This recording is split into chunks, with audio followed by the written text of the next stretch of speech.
Finally, dude. Finally. Do you remember, before we even started this podcast, you remember one of the first shows I brought up that I wanted to talk about with you was Chainsaw Man, right? I don't even remember, actually. Seriously? Yeah, because it was that long ago. Yeah. Now, of course, it made more sense for things like Vinland Saga, Attack on Titan, you know, those shows to come first. Mm-hmm. But I wanted to gush about this show for a while because I love it. I really do love it. It made me feel... I've seen a lot of animes, right? Mm-hmm. This, for whatever reason, this made me feel like the first time I watched anime and the first time I fell in love with anime. This evoked that feeling from me. I just love it. I love so much about it. You've only seen the first episode, so as the show goes on, you'll start to understand a little more why this hit me so hard and why I fell so deeply in love with this story. But yeah, man, Chainsaw Man, dude. You know, the people who are listening, they don't know, but for whatever reason, you've used this phrase. It's a hard life. I don't know where it's come from, but it's your catchphrase. It's like everybody who knows you probably has heard you say this once or twice. Yeah, this man has not met Denji. this guy has not seen Denji's life. That's a hard life. It's actually sad. Yeah. Now that is a hard fucking life. It actually is. Yeah, I got Thorfinn vibes, like, a lot. But less sad because he's not alone, right? That's true. Because, Pushta is very... That's so cute. No, that's nice. I'm a cute-ass dog, dude. I have a keychain with Pochita, dude. Really? Oh. Yeah. He's so cute. He's so cute. God damn. But what a controversial pairing. A devil hunter and a devil. Oh, real quick before we talk about the show, so you remember I gave you a little bit of an assignment. It's okay if you didn't do it for this first episode, but you're gonna have to do it for the future ones. You're gonna need to watch the intro song at least once. And then every single outro song, every single animation that comes after the episode, you're going to have to watch that too. Did you watch the intro song? I actually watched the intro song. You did? Okay. Good. So, you're not going to be able to remember it like one to one, but there are many film references in that intro, and I've listed out all the films that are referenced in there. These are classic films too. So there's Reservoir Dogs, there's the Texas Chainsaw Massacre. Mm-hmm. There's Pulp Fiction. There's a movie called Sadako versus Kayako. No Country for Old Men. Once Upon a Time in Hollywood. Once Upon a Time in Hollywood? Oh, you continue. Yep. Actually, continue. Mm-hmm. Attack of the Killer Tomatoes. Don't Look Up. Jacob's Ladder. Constantine. And The Big Lebowski. So immediately, this show is backed by culture. Immediately, the show is backed by students of cinema. Immediately, there's care. Immediately, there's taste. And then immediately, there's craftsmanship. These are the kind of tells that separate diamonds from junk. And this is happening within the first 5 minutes of the show. So I want to make sure you're aware of how much culture was just thrown in front of the viewer within the first 5 minutes. What were you going to say? You were going to say something? No, Christian, because Once Upon a Time in Hollywood, isn't that that's the one with Leonardo and Brad Pitt, no? Wait, am I getting this confused? No, as in, like, sure. How old is the show? Oh, never mind, it's not that. Yeah, it was One Time Hollywood, right? That was in 2019? Jesus, that was a 2019 film. God, time flies. Okay, that makes sense. Because Chainsaw Man looked like it came out in 2021 or 2022. Okay. Wow, Pulp Fiction. Pulp Fiction is sick, man. But interesting. That's the kind of show we're dealing with. I like the plot. Well, I don't even know the plot, right? I mean, obviously, Homeboy's about to be civilized now, right? Like, the hard times look like they're done. End of episode 1. But I love what I've seen so far. Oh, it's it's really nice, right? Like I just mentioned, like, what a crazy paradox, like a deal between a devil and a devil hunter. But yeah, there's a lot of deals happening, right? There's like three contracts they get made. Mm-hmm. Yeah, this is true. Yeah, because I love when he tells Pushta, like, I don't want to die, and then they flash his dead dad but being hung. They just flashed him. I was like, ooh, and also the options that he was given by the yakuza as a kid. It's like, you got to make this money somehow in the next day. I don't care if you have to whore yourself out or do whore yourself out that's an intense thing to tell a kid, especially a boy too. Oh, it was also grieving. Yeah, I know. Wait, that's what he said? Yeah. Like whore yourself out. Yeah, that's what he said. Prostitute yourself. Yeah. Wow. Okay, maybe I skipped that because the only thing I remember is if you don't do this, we'll fucking kill you and chop you up and sell your bits to the black market or something. But Yep. Yeah, I He's see like, do whatever you got to do to make money. That's insane. And the hardships, right? Like limbs, like body parts, like my kidney for 1.2 mil, which is like a tiny dent in front of a $38 million debt. What a strong start, huh? Like he's selling his kidney, selling his eyes, selling his left nut. Right. That's insane. The one thing that grabbed my attention, which they never did again, like in that episode, the episode started like I was playing a video game. Like I love the perspective of his eyesight as he's like walking around. That was the first ever scene. I'm like, ooh, I'm getting some like Call of Duty vibes here. It's like first person. Yeah, no, it was very nice, and the image was like not blurry, but like shady enough, like in a video game. It was pretty sick. Like in the alleyway, right? Yes, the very first scene. It's it is a hard life. Like dinner's gonna be a slice of bread, I guess. But he said that so vaguely, like I'm used to this. Like no kid should be used to this. Yeah, he didn't say it like sad. He just said it so like, all right, well, this is it. This is what my life's gonna look like for the next month. No, that's crazy. Now, question: There's one thing that I would change in this episode. I'll get to that at the end because I love it. It's a very tiny thing. But Christian, when the head honcho, I guess of the yakuza is in the car, right, with his driver, and he's like, "Why would you pick this kid?" He's like, "Not only does this kid work, but also like devil hunters don't pass devil carcasses onto the yakuza." Like, what does that? I was like, what does that mean? Like does that mean any? Or do pass? Does it mean like anything they kill? It basically is like we killed because they work for us. I mean that's nothing. But I was just wondering what do you mean by that? So I'm trying to think if this would spoil. I don't think this would spoil. It's just in this world, you have devil hunters, and like Denji mentioned, when you kill a devil, that's a great way to make money. Right. So I guess. Based on what you're seeing now, you could take this in a couple ways. One of the ways to think about it is like when you kill a devil, you have its carcass. To make money off of it, you have to turn it into somebody. So if you're like, actually, you know what? Let's keep watching the show so you have more context as to what devil hunters are, and then we can answer that later on.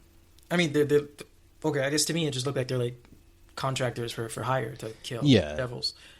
Yeah. They're like, it's fine. This is only episode 1. No, that's cool. Like in talking about like a hard life, right? Homeboy just want jam. Is that how you pronounce that, by the way? Right, that's all. He just wants jam. He wants jam. He wants to score with a girl, play video games, hug her. That's what he wants. And the way he reiterated that as he's dying, right? But in smaller terms, like I just wanted a normal life. Like, right? You guys all, like, your greed and your insatiability to want more. Like, dude, you're the Yakuza. Like, you're wealthy. Like, you're running the city. Like, you got devil hunters bringing you carcasses of devils and whatnot. Yet you wanted more. And I love the retrospective. Like, wait, am I like that too? Was I not happy with Pushta? Like, no, I like the maturity. And I love that scene so much. It's like if anybody has the right to want more. Right, it's you. More, it'd be you. Yeah, but you have to still be like, we're all the same, right? Like, look at you fools. Like, you literally made a deal with the devil. And I like that, I'm in the same scene. I like that the guy recognized his mistake. So, the introduction of okay, since we're at that scene, this is what I hated about this episode. Actually, hate is a strong word. The episode's beautiful. I like it. I don't like the sound of the sword that killed him. It was like the sound of a punch, Christian. It's a sword. you mean hear... Oh, wait, you mean when the zombie stabs him in the back with the knife? Was that a zombie already? Yes. Was that a zombie or an actual person? No, that was a... It was a zombie. Okay, when the zombie stabbed him. When the guy say, Ganji, you're like a dog, but I don't like their stench. I don't like that sound. I mean, it's a sword. Well, it can sound like that, though. Like it can't. It can. It's... Because what we're what were you expecting a stab to sound like? You expected it to sound like more wet? Is that what you're saying? No, I expected a sound of a sword, like ching, or like it was like that's like a punch. But the ching, that only happens if it's metal. Another metal. sword. I understand it's metal. I get that. But what about Pushta's chainsaw? Which regardless, this is tiny, man. If you ever re-listen to that scene, Christian, you'd be like, it sounded like you just got punched. Well, trust me, I've watched this many times. I understand, Christian, but this is something that you really love, and this is not something you're going in. I'm not going to criticize anything.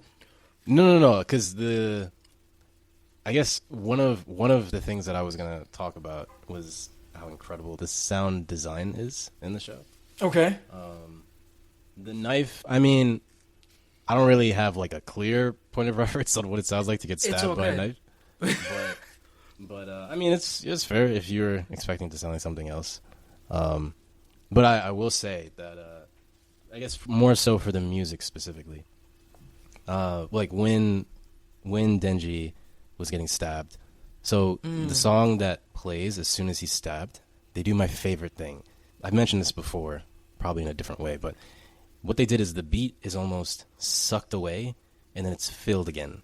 And this cycle of sucking and filling, this absence and wholeness of sound, they turn it into a beat. And it can be so symbolic depending on how you interpret the decision to have this dichotomy in the music. So, for example, this rhythm, it could be a reflection of whatever Denji's feeling, like his heartbeat, his anxiety, his fear, his desperation. And the way the music complements the scene injects this intensity into every single story beat and also every single musical beat. And like, I'm not trying to overanalyze the music. It's just I'm emphasizing the role of the sound so much here because this show went to such great lengths to do incredible things with music and also incredible things with sound too. Just like the sound effects. I know you mentioned the stabbing, but if you, I guess in the future episodes, try to listen to how cool they make things sound. They do a fantastic job of the audio profile in this show. Not to mention like how at the very end of each episode, they have these songs that are tailored to the episode itself, which is why I wanted you to react to them after you finish. Yeah. And they all have like a completely different vibe, and they're all accompanied by these jaw-dropping visuals. And these are very high-profile musicians, animators, sound designers that were gathered to work not only on this show but also on every single outro of the episode. And they didn't have to do that, right? Like with the musicians and all that. Like that's going above and beyond in a way that is nothing short of love and passion and talent for the source material and bringing it to life. So if there was ever a show to hyper fixate and hyper analyze, hyper gush, or hyper criticize the sound, I think this is a great one to do that. So if in the future, look out for if there's any sounds that kind of are off to you, because then I'm sure like that could be a point of discussion where I'll probably challenge why you think that, and you feel free to challenge why I think the opposite way or whatever. But yeah, no, this show, they did a lot in the sound department here. So I'm curious to see how you view the sound as the episodes go on though. No, I hear you, which is something I never look at all. But I did peep that first one though. The what is it? The like amplifying the music and then dead silence, but using that as like a vibration or a drum to get into the beat of the music. I did peep that. That was sick. Yeah, that was dope. Yeah, and they like just to pick apart the scene a little more. I love when they introduced a siren into the beat. It's like a gong alarm that goes off that gives you this feeling of danger. And then it kicks in when he starts running. And then the dichotomy I mentioned earlier, like the music starts to mimic how his heart would rise with the desperation to escape along with his anxiety. And then the instruments come in this almost chaotic way, which would reflect the chaos of your thoughts if you're in a situation like that. And these choices just elevate the scene so much. It's really beautiful to see in action. But yeah, it's... You know what? Okay, not just the story. I'll pay attention to the sound too. Because I even like the music at the end. It was like chainsaw blood, or it was like kind of gory, but rock. It was made just for the show. Oh, just for this episode, you mean, or just for the? Okay. Yeah, I mean, just for like, it's made for the show, basically. Okay. No, it was, dude. This was good. Yeah, and that's not a knock. Just so you know, like I don't care enough about sound. I was just like that normally from everything else I watch, like with spears and swords. That's not how it sounds. But that's not that crazy of a thing to me, and that might just be me. But yeah, that in no way lessened my appreciation and hype from just that first episode alone. It was sick. But yeah, what were you gonna say? You were gonna say something. Well, yeah, I was gonna touch also on the brutality of that stabbing. Like Invincible, I think I've told you this before. Invincible was the only show that comes to mind that made me wince. The only animated show that made me wince like this scene did. It's just a slow, brutal stabbing to death, and then it ends with his head cut off along with his limbs and then tossed into the dumpster. And the detail that made this especially dreadful to me is how an old newspaper was crumpled into the eye of his decapitated head in the trash can.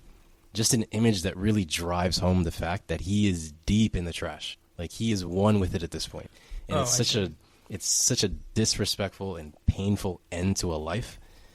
And this is the scene where I remember really becoming immersed, because I just imagined what a miserable, horrendous, terrible life he must have had, and that this could very well have been the end to that life.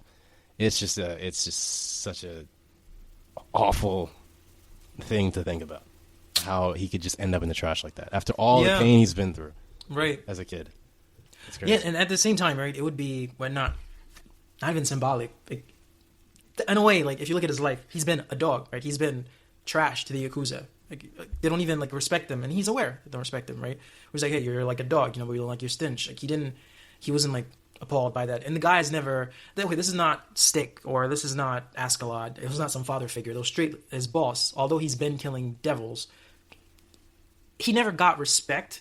Like, the driver's like, oh, hey, eat this, and the guy's like, just so you know, don't try to fucking skip town or you're dead. So in a way, it would make sense for his death to be like that, like in a trash can, because that's how his life was. I don't know if you get like what I'm trying to say. Like, yeah, I do. Because he's indebted. He's a slave, right? Just you have debt that you're paying a crazy amount, right? And you're like 3/4 of a human being, right? Because you have one out of your 2 eyes, one out of your 2 nuts, one out of your 2 kidneys. Just no, but it's insane. No, I really did like this a lot. What was I gonna say? The regret, right? Because the guy's like you, I made a deal with the devil too, because I wanted demonic power. He said I wanted. There's the realization that I'm not getting that. I was tricked. And of course, the zombie devil got introduced. He's like, these motherfuckers are so dumb. Like, they want demonic powers, and I offer it to them, and they become my slaves. And they don't know. Which, just for this show, just for this episode, that is there is such a strong message behind that, like, in life. Like the mystical world, like, exists. Like, do you know how many people sold their souls? For fame, for whatever it is, but it came with a cost. These folks were never happy. These folks' eyes were always empty. Their souls were always hollow. Hey, just this episode, we made a pact. Like, you're the Yakuza, you got money, but you wanted some demonic powers. Now you're a slave. Now you're a zombie. But isn't that a very common saying in the real world, like, deal with the devil? Yeah, you made a pact with the devil. Yeah, that's true. It was, no, I love that thoroughly. He's like, yeah, these folks are full. Now they're zombies full time. And I like that after he killed the zombie devil, he stopped. He's standing up still. He's like, I guess you guys went full devil, huh? Okay, my interpretation of that is that since your master's dead, you should come back. But I guess you were deep in. I guess you sold your whole soul. Or you got fully, like, controlled by this demon that, although it's dead, you're still devil. That's what I thought he said. And I was like, that's what I would think too. Because as soon as he killed this zombie devil, I'm like, all right, these guys are going to turn back. Oh, I thought of it as in sort of like a play on how evil they are as humans. So it's just like, oh, so you actually just became a devil now. Like, that's how I took it. Okay. I can see that too. I can actually see that too. Yeah. And as he's killing them, he's like, wait, what? You're one of us now. Like, bro, you're a devil too, so chill. Yeah, and this is a moment to praise the sound design too. The way the chainsaw, yes, because you gotta think, all right, like, how do you? Because as he's changing perspectives in the scene. Like he's far away, then he comes closer, and then he's a little bit off to the side. And the sounds of the chainsaw, they're matching his space in that 3D world. I don't know if that makes sense what I'm saying, but it's just the sound of the chainsaw is so it's so like you could feel it. It feels like a real chainsaw is digging into flesh, especially when he hits the thing in the eye and then it starts carving it up. Yeah. I typically the sound of a chainsaw is pretty unsettling, I think, in the real world. So that means you gotta get out. Yeah, you hear a chainsaw, you better run. Fuck. Yeah. Where are we at? No, I understand. That's true. Man, no, Push That was no. These two were wow. Like that's love, right? Like from one pack to another. Like you can take my blood. And he literally saved Push That's life, which also, mind you, yeah, literally he did because Push That was like about to die. He was losing a lot of blood, and now Push That just gave him his heart, bro. And the way he was making reservations for his death, like I'm most likely gonna die from fighting a devil, of course, because that's our main way of generating income that's not harmless to me is by killing devils. Either that or I keep selling body parts, which I'm actually running out of. And yeah, and cutting trees, what was it, 600K or 60K or something like that. That's those are like extremely like inconsequential to like my debt that I owe. So these are like not even strides. These are like baby steps. So killing devils will be the main way to free myself from the yakuza. But the one thing that I regret is that you're going to be alone, bro. Like you're not going to be fed. You're going to be starving, or worse yet, you're going to get killed by a devil hunter. So take my body. No, the relationship that these two had, that's just no. That's one thing that I'm glad. If you take his companion away, that first episode could have been way more darker than it already was. It's just the fact that he had someone to share his sorrow with. Well, not someone, something, because that's a pet. It was that first episode had me. It was very nice, very cute. In the sacrifice, I gave you my heart. So now you live. These things you wanted to see, now you go see them, and don't waste this heart. What? Like you didn't say don't waste this heart, but like, I love that. That was sick. Oof, that was sick.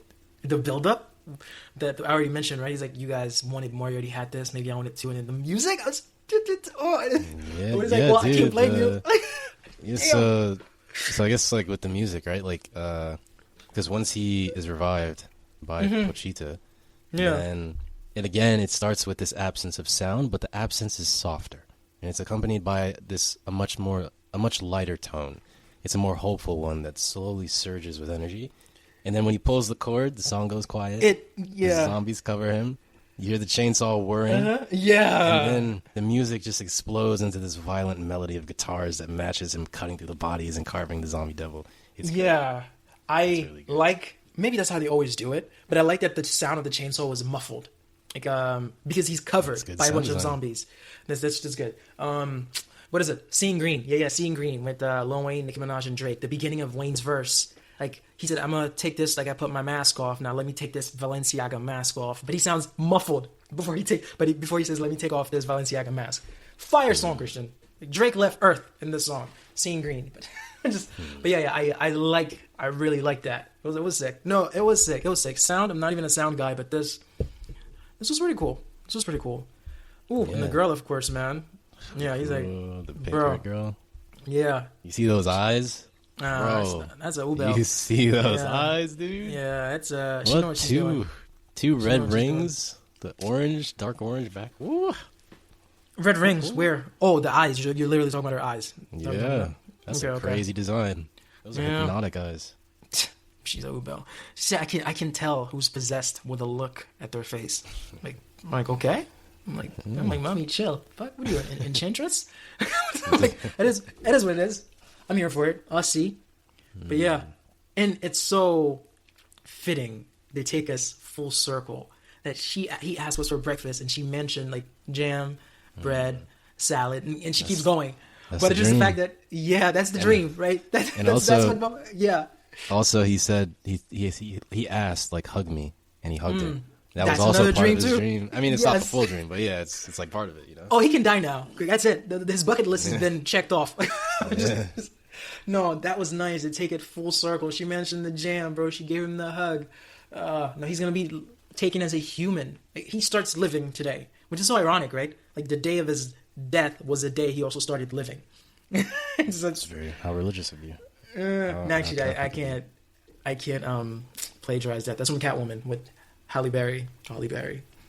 Literally, that's literally the line. She's like, "The day I died was the day I started living." In the beginning of the movie, just yeah. I don't know how I remember that because that movie's like over a decade old, but memory is something that's tricky.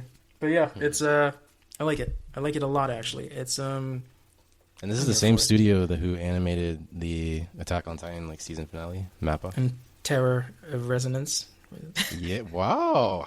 Whoa. Oh wait, Christian, were you working on a short? Yes, I did a short for that. You said that. Yeah, yeah. Okay. I was like, wait, that's a little suspicious that you remember that. Okay. Yeah, the eyes, the short that I did for freaking Ubel's eyes and Kraft seeing his eyes, and you were like, Terror of Resonance, one of my favorite TV shows, made by Mappa too, before, and I cut your shit. And I was like, stop talking. And the short ended. Disrespectful. Unbelievable. That's some crazy stuff. This is not bad, man. This is not bad. I am pumped. I'm excited. I think I know where this might go, but let's check and see. You do not. Damn. You do not. Yeah, I really don't have a plot as of right now. Just but this is a different the progression is good. The flashbacks are quick, yet very, poignant. Not the right adjective to use here. Effective, as in the little dialogue between either him and Push. And also, you said Pushita. I hear him say Pochta. Pochta. Yeah. Pochta. Okay, yeah. Yeah, I like that, the way they use it. I've heard people in English say Pochita, and then I've heard in Japanese. I like saying the Japanese name, Pochta, but... Yeah, that's what I heard him say. I was like, all right, Pochta. That's cool. I guess we'll never see... No, I don't know. We'll see. Flashbacks, or I guess they can have internal conversations, because that's the heart. I don't know. It's sick. It's nice. Very good first episode. And that's just one demon, right? That's a zombie demon. Yeah, that was a big demon. Yeah. It was a tomato devil and then this devil. I think those are the only two we saw. Right? Yeah, it's a tomato devil. He's like, hey, you gotta wash it out quick. It's gonna regrow because it's a fruit. Yeah, you gotta burn the seeds. You gotta burn the seeds? Nah. There's something else I caught that was sick. I can't remember. I was like, that's a sick piece of detail, but I just cannot remember for the life of me what it was. But yeah, it's pretty good, man. It's pretty good. Excited. Episode 2. How many episodes are there, by the way, for this? I think there's 10 or 12. There's 12 episodes, yep. This is just one season? No, there's a movie coming out, too. I think in the next month or two. That's going to be the next portion of the story. And then I'm pretty sure there's going to be another season eventually. But, yeah, so this is a pretty good timing, I think, to talk about this. Because Chainsaw Man hype is in the air, and I'm feeling it. That's not bad. And our girl's coming back in January, too. It's crazy. Wild. No time. Like the present. All right. It's been real. Do you have anything else, Christian? What else do you have to say? What else? What else do you gotta say? I'm going to sleep, Christian. All right. Maybe for once, I'll go to sleep with you. Okay. Yeah, he's alpha. He's top dog. You get to say that. If I say it, it sounds submissive, but when he say it, he's a czar. He's an emperor. So, that is what it is. You do you, Christian. Keep your chin up. Okay. Okay. All right. Bye. All right. See ya.